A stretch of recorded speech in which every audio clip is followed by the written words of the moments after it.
Hello and welcome back to the channel. How are you doing? You are welcome to my humble abode. So today I'm going to continue my story, and if you have not watched my previous video, you can go check it out, okay? I'm going to continue from where they dropped me inside the sea to drown.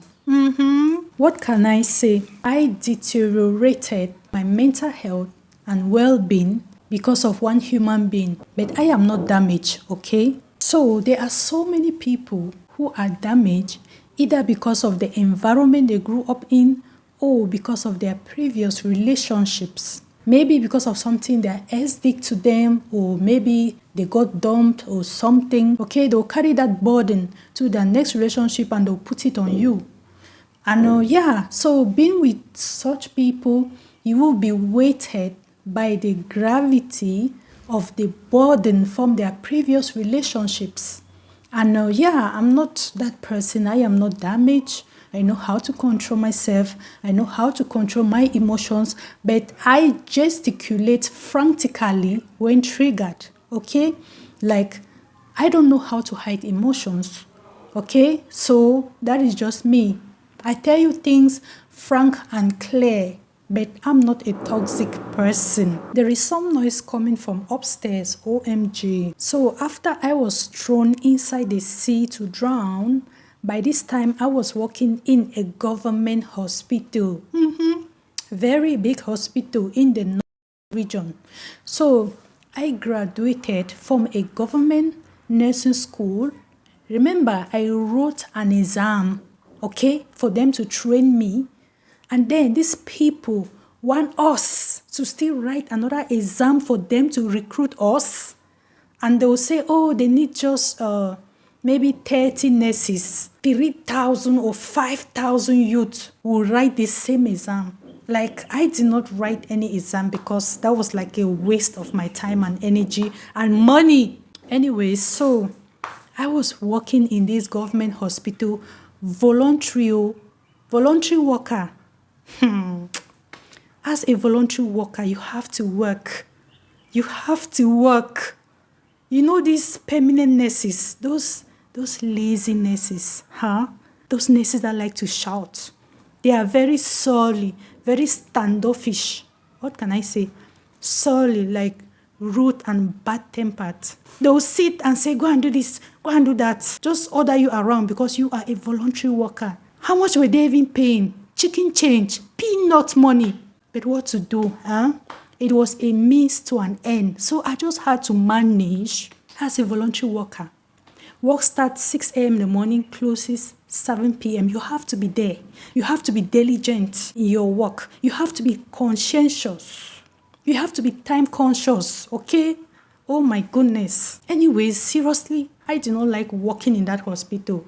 Like, let me tell you something.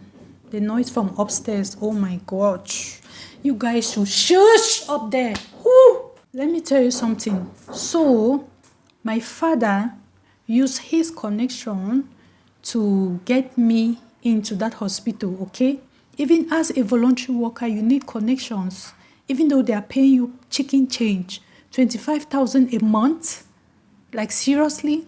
So he used his connection to get me into that hospital. Seriously, I wasn't happy there. I wasn't content because, well, God of Nazareth, well, if somebody, this kind of neighbors, what are you nailing? Look at this house like this. What would somebody be really nailing in this house? Always nailing things. They'll put picture on the wall. If I be my house, anybody nail anything there. Seriously, I wasn't happy because of everything that was going on.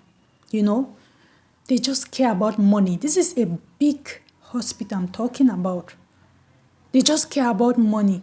They don't value human life. Working in the neonatal unit, sometimes we could like give away 7, sometimes 4, sometimes 2. If you get only 2 in a day, you'll be like, oh, thank God. Sometimes 7 babies in the neonatal unit. It was so painful. These people don't value human life. It's all about money. Just imagine us as the voluntary worker ending peanut money with all that work, but the people up there ending big, buying big cars, sending their kids abroad. Their kids are going to the best schools.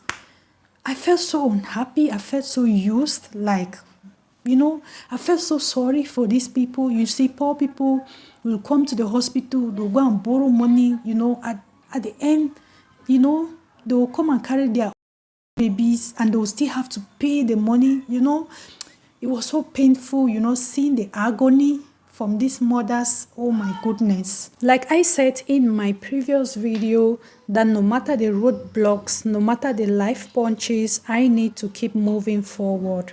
Yeah.